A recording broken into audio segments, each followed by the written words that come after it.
Okay, it's going to be another classic ROH review. This is going to be the 4th anniversary show. We're still, somewhat in the anniversary season for Ring of Honor, so I wanted to get one more anniversary show up. This was from February 25th, 2006, Edison, New Jersey.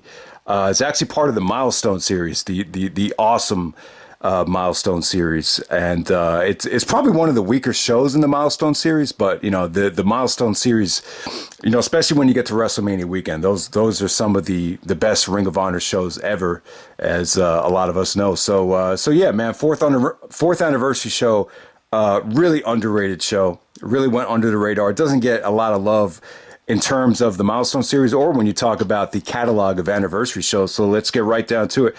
First match tonight, the Briscoes returning to take on Rinauro, Tony Mamaluke, and Kid Makaze and Jason Blade in a three-way dance right here. So the important thing is this is the Briscoes return. The last time you had seen the Briscoes, it was the summer of 2004. So Mark was actually wearing the old attire with that singlet.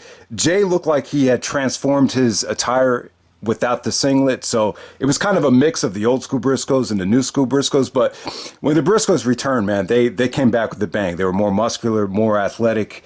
And, this really set the tone for a lot of their success that will follow in the years to come. And kind of a semi-squash, not a full-out squash. It's not like the other guys didn't get any offense in. But the match was just designed to, bring back the Briscoes, get their return started off with a bang. They actually won the match with a double guillotine leg drop. And the Briscoes will really make their presence felt on this show without a doubt. All right, so next up, you have a four-corner survival, probably the weakest thing on the night. You had Adam Pearce, the current WWE authority figure, taking on Claudio Castagnoli, taking on Jay Fury, who looked really impressive here, taking on Azrieal, who was kind of on the way out here. And I did feel bad for Azrieal in this match. But, yeah, man, it was okay. Adam Pearce ended up winning the match with the splash. You almost forget that Claudio in 2005, 2006 was really stuck in a lot of these, kind of mid-card, survival matches. And, yeah, it really took Claudio, I would say, until maybe the summer of 2007 to kind of break away from being, labeled this. I think the CZW heel turn definitely did help him in the months to come. But I thought Jay Fury looked good, man. I thought he looked impressive. I don't remember much about him, but he looked good here. Azrieal, Azrieal in 2005, I thought he was very impressive, during the Summer of Punk or whatever shows he was on there. Here, it seems like the fans were starting to turn on him. He tried to do he went for like a springboard lion salt, and then he did a double drop kick, and some of the fans just started booing the shit out of him.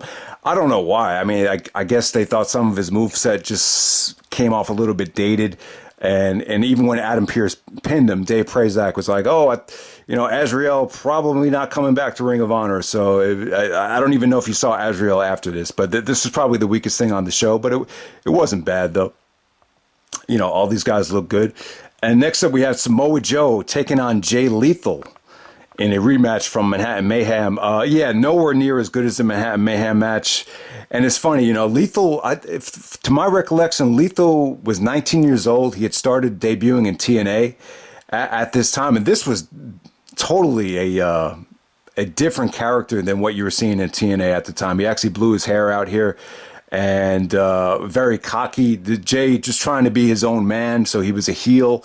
And it definitely hurt the match, in my opinion. This was just more character-driven. It was just Lethal trying to wrestle at a methodical pace. Whenever Joe did hit some offense in, it landed with a thud, and some of Joe's offense did come off great. But it was just, they just weren't able to duplicate what they did in Manhattan Mayhem. I don't think they were really trying to steal the show. They just wanted to show, a different side of Lethal here. Joe still goes over, but nowhere near as good as it could be. It was just more character driven than some of the other matches they had. The match in Manhattan Mayhem, it was like balls to the wall, face versus face, it was all about the competition. This was just more about, Jay just acting cocky. So next up, Christopher Daniels taking on BJ Whitmer. The match really didn't go too long. They ended up brawling in the crowd, and this just led to Ring of Honor just building three feuds at the same time. Hero came out with the CZW guys, and you heard the "fuck you Hero" chants, and it was this just added more tension to the CZW and ROH stuff. So they were able to build that. When Aries and Strong came down, the Briscoes attacked them. So it definitely set the tone for, the Briscoes chasing the titles from Aries and Roderick Strong throughout the year. And then on top of that, after the ring is cleared, you get Homicide versus Colt Cabana. And, for 25 minutes, they just kick the crap out of each other here. This is just Homicide, just beating the shit out of Colt Cabana. Cabana playing that never say die role. You saw Jeff Hardy, and, you've seen this before in pro wrestling where the guy kicks the shit out of, one of the guys. And then he gets on the microphone and he's like, "Homicide, I'm still standing. I'm still standing. Give me all you got, you fucking asshole." And then Homicide would come back to the ring with Julius Smokes and Ricky Reyes and, just bloody, Colt Cabana up. And it just dragged on for like 25 minutes. But it was good, though. It was good. This wasn't the Drano. This wasn't where they poured Drano down Colt Cabana's throat. They poured a substance on it, but it wasn't Drano. I think the Drano incident was at Final Battle 2005. But yeah, it just built more tension to the Homicide and Colt Cabana thing. They actually called this a ghetto fight. So, but Homicide came off great, man. He came off cocky.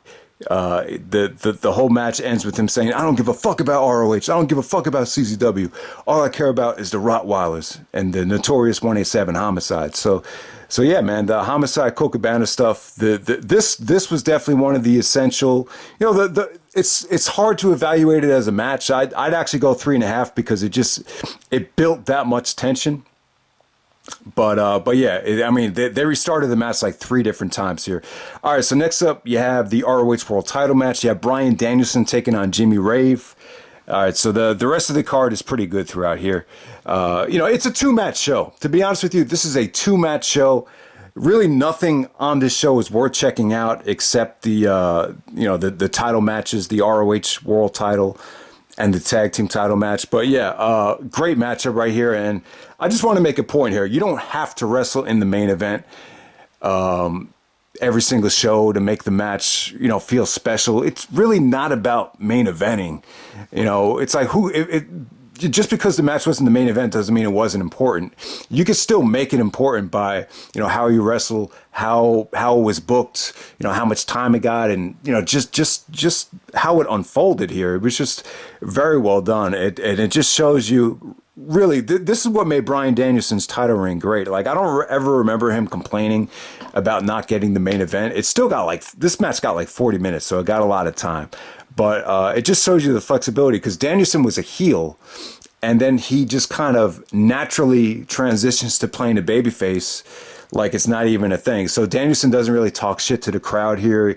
He's not even really braggadocious by going up against the crowd and saying best in the world, or, you guys can kiss my ass. He doesn't do any of that stuff. He just straight up wrestles here and gets the fans behind him. The fans hated Jimmy Rave at the time. Jimmy might have been the top heel in ROH. I don't know if a lot of it was X-Pac heat, but a lot of them just couldn't stand him, man. They were throwing toilet paper. They were chanting, "Jimmy likes balls. Jimmy likes balls." And then Jimmy was like, "Are you guys done? Are you guys done?" Like, it seemed like it was really getting to him. But yeah, man, great match right here. I actually did like a top Jimmy Rave matches, and I can't remember if this was number 1 or not. I have to go back and check, but it's got to be up there in the top 3. It's just one of the. It's this is why Danielson's title reign was so amazing. He was able to take someone like Jimmy Rave. A lot of people are hit or miss on Jimmy Rave, but he was able to go out there, make him look great, and still make it a. It was still a great match. I would still give this like 4.25. Maybe you want to argue 4.5. It just came off, really well, man. Danielson did just some beautiful transitions into the cross-face chicken wing. He actually said he was going to go for it. Danielson's a lot more like Bob Backlund than I thought. You know, watching this match, he really reminded me a little bit of Backlund, just by the way he looks, just by the way he wrestles at times. The crossface chicken wing, you know, that's how he won the Ring of Honor World Title. And yeah, man, but he made Jimmy look great though, man. There was some beautiful transitions from, you know, Jimmy doing the Shining Wizard or the running knee strike, and Danielson actually countered it into a half crab. That transition came off great. You know, he made it look so easy there. And yeah, I mean, just beautiful setups into the cattle mutilation. It seemed like Danielson just took his time. Like nothing felt rushed. It just felt like everything here just felt so natural. And, you know, Prince Nana did get involved. You know, Danielson went for a dragon suplex after the cattle mutilation. You know, couldn't put Jimmy Rave away. So Danielson actually takes out Prince Nana. And then when he takes his eye off the ball, Jimmy hits him with the Shining Wizard and then hits a gonorrhea on Danielson for a beautiful near. I thought that was it. Like the fans were really convinced that, you know, that could have been it. So Jimmy did really have some moments here where, you know, it looked like he might almost get it done. And yeah, it actually, Danielson makes Jimmy tap out after fighting off a butterfly submission from Jimmy Rave. That butterfly submission came off great. So yeah, Rave actually had some really nasty submissions in his belt.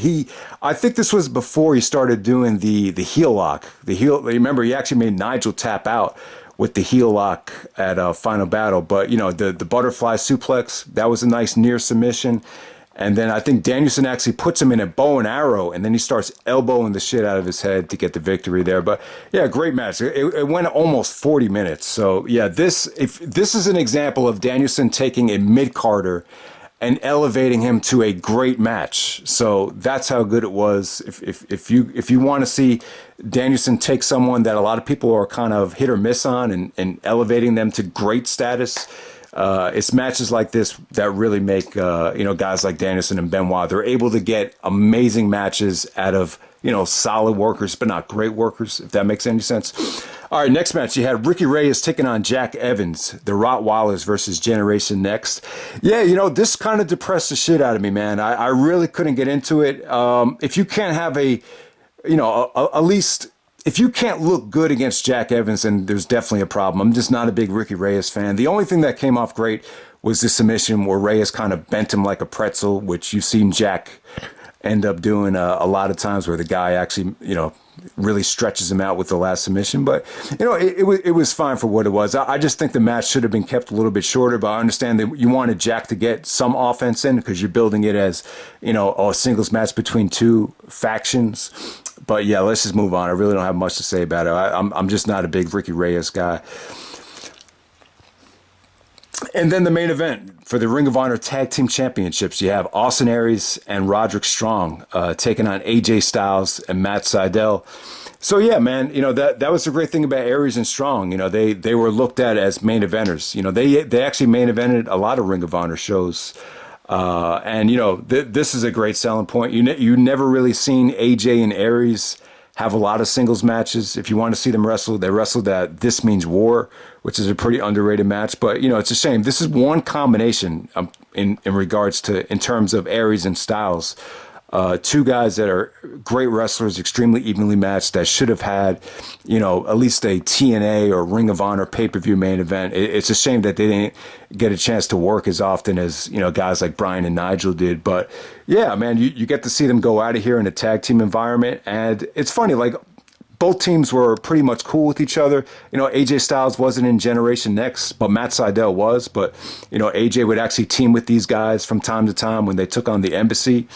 And yeah, AJ and Matt Sydal made for a great tag team.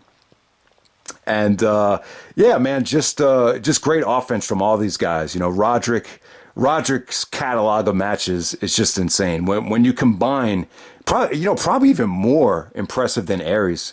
When you combine Roderick's single stuff with his tag stuff, it's just such a monumental collection of matches without a doubt, man. So Roderick and AJ they had wicked chemistry. They didn't do the counter here. They actually showed clips of the whole year in Ring of Honor, which just came off great. All these great highlights from the 3rd anniversary show to the 4th anniversary show. It's when you watch that back, it's like, man, what a fucking year Ring of Honor had in '05 going into '06. But that counter from Fate of an Angel when Roderick goes for a backbreaker and then AJ kind of crawls on his back and puts him into the Styles Clash. God, that is such a crazy counter. But yeah, they were able to show off their chemistry here. Roderick and Aries hit some beautiful double team moves.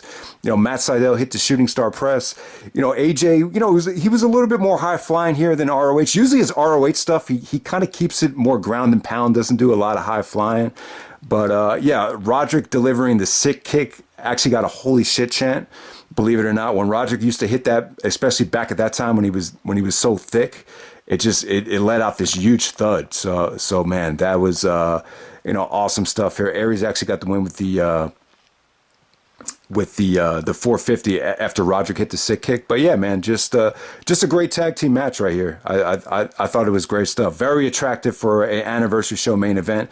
Very refreshing, and you rarely got to see Austin Aries and AJ Styles go at it. So this is one of the few times where you got to see it, and definitely delivered. So yeah, man, that's the 4th anniversary show from Ring of Honor, and I'm out, man. So if you haven't seen this show, it's definitely a 2-match show. I would check out Danielson and Jimmy Rave. One of the best, I would say one of Danielson's best performances ever as ROH World Champion, and then you get to see Austin Aries and Roderick Strong defend the ROH Tag Team titles in the main event, which was awesome tag match. But and then you get to see the return of the Briscoes as well, which really set the tone for a lot of their great work within the next couple years. So that's the 4th anniversary show, the Milestone Series, and I'm out.